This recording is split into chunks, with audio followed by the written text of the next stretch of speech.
அனைவருக்கும் வணக்கம். இதில் நம்ம என்ன பார்க்க போகிறோம்னா, நம்ம வின்னர்ஸ் கிளாஸ் அகாடமிக்கு வந்து ஸ்டாஃப் வந்து தேவைப்படுது. இந்த வீடியோ முழுமையாக பாருங்கள். உங்களுக்கு வில்லிங் இருந்தால் கூகுள் ஃபார்மில் வந்து அப்ளை பண்ணுங்கள். இந்த வீடியோட டிஸ்கிரிப்ஷனில் கூகுள் ஃபார்ம் லிங்க் வந்து கொடுத்துருக்கேன். ஸ்டாஃப் வந்து இமீடியட்டாக தேவைப்படுது. ஸோ இந்த வீடியோ போட்டதுலேருந்து வித்தின் 3 டேஸ்க்குள்ளே வீடியோ முழுமையாக பார்த்துட்டு வந்து அப்ளை பண்ணியிருக்கேன். ஓகேங்களா? எதுக்கு சார் ஸ்டாஃப் தேவைப்படுது அப்படின்னா, ஸோ இந்த ஸ்டாஃப் வந்து இப்போ நமக்கு டிஎன்பிஎஸ்சி குரூப் 4ல் தமிழுக்கு வந்து சிலபஸ் வந்து சேஞ்ச் பண்ணியிருக்காங்க.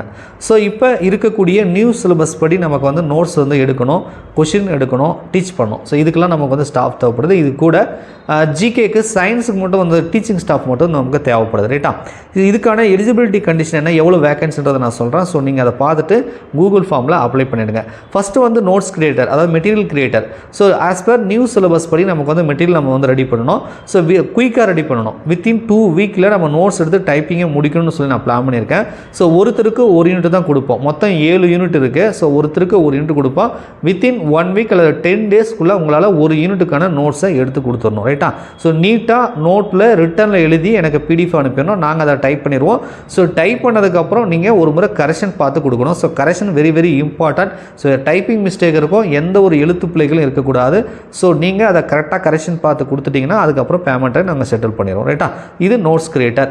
ஸோ குறிப்பாக நோட்ஸ் கிரியேட்டரை வந்து இங்கிலீஷ் மீடியம் ஸ்டூடெண்ட்டாக இருக்கிறது அல்லது புது ஸ்டூடெண்ட் தான் அப்ளை பண்ண வேண்டாம். ஏற்கனவே மெட்டீரியல் எடுத்த அனுபவம் உள்ளவர்கள், அது தமிழ் நன்கு படித்தவர்கள், இலக்கணத்தில் நன்கு புலமை வாய்ந்த, இலக்கணம் நல்லா தெரியும் சார் எனக்கு அப்படின்னா, அது ஆஸ் பர் நியூ சிலபஸ் படி என்னால் வந்து நோட்ஸை கிரியேட் பண்ண முடியும் மட்டும் தயவுசெய்து அப்ளை பண்ணுங்கள். எல்லாரும் அப்ளை பண்ண வேண்டாம். ஓகேங்களா? அதே மாதிரி கொஷின் கிரியேட்டரை பொறுத்த வரைக்கும் ஓனாக கொஷின் கிரியேட் பண்ணணும். ப்ரீவியஸ் இயர் கொஷினுக்கிறத வந்து காப்பி பேஸ்ட் பண்ணி கொடுக்குறது அல்லது வந்து வேறு ஏதேனும் அகாடமிகளில் வைக்கக்கூடிய டெஸ்ட் பேட்சில் இருக்கக்கூடிய கொஷின் வந்து காப்பி பேஸ்ட் பண்ணி கொடுக்குறது. ஸோ இந்த மாதிரி இல்லாமல் பள்ளி பாட புத்தகத்தை நன்கு படித்து சிலபஸுக்கு என்ன தேவையோ ஸோ அதை வந்து கொஷினாக வந்து கிரியேட் பண்ணி கொடுக்கணும். அந்த கொஷின்லேயே பல விதமான டைப் ஆஃப் கொஷின் இருக்குது. மல்டிபிள் கொஷினை பொறுத்துக்க, சரியான எண்ணெய், தவறான எண்ணெய், அந்த இது நிறைய ஃபார்மேட் இருக்குது. ஸோ வந்து நம்ம டிஎன்பிஎஸ்சி கொஷினை ஒரு மாடலாக வச்சுக்கிட்டு அந்த ஃபார்மேட்டில் நாம் வந்து புதுசாக ஓனாக வந்து ஆஸ் பர் நியூ சிலபஸுக்கு தேவையான கொஷினை வந்து கிரியேட் பண்ணி கொடுக்கணும். ஸோ இதுக்கும் வந்து ஏற்கனவே அனுபவம் உள்ளவர்கள், தமிழில் இலக்கணம் நன்கு படித்தவர்கள் மட்டும் தயவுசெய்து அப்ளை பண்ணுங்கள். புது ஸ்டூடெண்ட் யாரும் அப்ளை பண்ண வேண்டாம். இங்கிலீஷ் மீடியம் ஸ்டூடெண்ட் தான் தயவுசெய்து அப்ளை பண்ண வேண்டாம். ரைட்டா? அதே மாதிரி டீச்சிங் ஸ்டாஃப். ஸோ இதுக்கும் இலக்கண புலமை. ஏன் சார் இலக்கணம் புலமை இருக்கணும், தமிழ் புலமை இருக்கணும்னு சொல்கிறீங்கன்னா, இலக்கணம் அப்படின்னா நடத்தணும் அப்படின்னா ஏன் எதுக்கு எப்படி வந்துச்சுன்றது இலக்கணத்தை நல்லா சொல்லிக் கொடுக்கணும். ரைட்டா? 85 வினாக்கள் வந்து இலக்கணத்துக்கு தான் கொடுத்துருக்காங்க. ஸோ இலக்கணம் நன்கு தெரிந்தவர்கள், ஏற்கனவே படித்து நன்கு தெரிந்தவர்கள் அல்லது ஏற்கனவே நடத்தி டீச்சிங் அனுபவம் உள்ளவர்கள் மட்டும் தயவுசெய்து டீச்சிங் ஸ்டாஃபுக்கு அப்ளை பண்ணுங்கள். இதுவும் வந்து ஒருத்தருக்கு 1 யூனிட் தான் கொடுப்பேன். அந்த 1 யூனிட் நீங்கள் நடத்தி கொடுத்தா போதும். ஸோ மொத்தம் 7 யூனிட் இருக்குது. 7 யூனிட்டுக்கு 7 ஸ்டாஃப். ரைட்டா? ஸோ 7 யூனிட்டுக்கு 7 ஸ்டாஃப். ஒரு யூனிட்டை நீங்கள் அதே மாதிரி வீடியோ ரெக்கார்ட் பண்ணி எனக்கு அனுப்ப போகிறீங்க இல்லை? ரைட்டா? லைவ் கிளாஸ் கிடையாது. ஸோ ஒரு யூனிட்டை ஒரு 10 நாள் 15 டேஸ்க்குள்ளே எனக்கு வந்து டாபிக் வைஸ் வந்து நீங்கள் நடத்தி ரெக்கார்ட் பண்ணி எனக்கு டெலிகிராம் மூலிமா அனுப்புகிற மாதிரி இருக்கும். ஸோ அதுக்கு வில்லிங் இருந்தால் தயவுசெய்து அப்ளை பண்ணுங்கள். கூகுள் ஃபார்மில் நான் கேட்டிருப்பேன். ஓகேங்களா?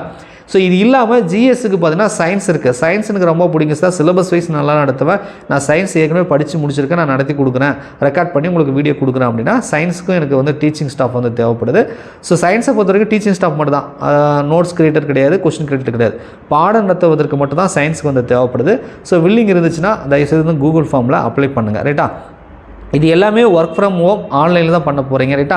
ஒர்க்கை முடிச்சதுக்கப்புறம் உங்களுக்கு பேமெண்ட் வந்து நாங்கள் செட்டில் பண்ணிடுவோம். என்ன பேமெண்ட்ன்றதை கூகுள் ஃபார்மில் அப்ளை பண்ணுங்கள். அப்ளை பண்ணும்போது உங்கள் பேர், எஜுகேஷன் குவாலிஃபிகேஷன், உங்கள் காண்டாக்ட் நம்பரு, ஸோ அதுக்கப்புறம் வந்து உங்களுக்கு ஏதாவது எக்ஸ்பீரியன்ஸ் இருக்கா எல்லாத்தையும் மென்ஷன் பண்ணுங்கள். நாங்கள் கால் பண்ணி சொல்லும் பொழுது என்ன பேமெண்ட் என்ன விவரங்கள்ன்றதை உங்களுக்கு நான் சொல்லுவோம். உங்களுக்கு ஓகேன்ற பட்சத்தில் இங்கே இந்த ஒர்க்கை வந்து ஃபினிஷ் பண்ணி வந்து கொடுத்துருங்க. ஸோ எனக்கு வந்து விரைவாக ஸ்டாஃப் தேவைப்படுது. குயிக்காக இந்த ஒர்க்கெலாம் நம்ம குயிக்காக வந்து முடிக்கணும். ஸோ அதனால் வித்தின் 3 டேஸ்க்குள்ளே வந்து அப்ளை பண்ணிவிடுங்க. மேற்கொண்டு இந்த ஜாப் சம்பந்தமாக ஏதாவது டவுட் இருந்துச்சுன்னா வாட்ஸ்அப் அல்லது டெலிகிராம் மெசேஜ் பண்ணுங்கள். தயவு செய்து யாரும் கால் பண்ண வேண்டாம். டெக்ஸ்ட் மெசேஜ் பண்ணுங்கள் அல்லது வாய்ஸ் மெசேஜ் பண்ணுங்கள். எந்த நம்பருக்கு பண்ணணும் அப்படின்னா 8012781566 இந்த நம்பருக்கு வந்து பண்ணுங்கள். டவுட்னா நாங்கள் வந்து கிளாரிஃபை பண்ணுறோம். அதை கேட்டுட்டு கூட நீங்கள் வந்து கூகுள் ஃபார்மில் அப்ளை பண்ணிக்கோங்க. ஓகேங்களா? நன்றி, வணக்கம்.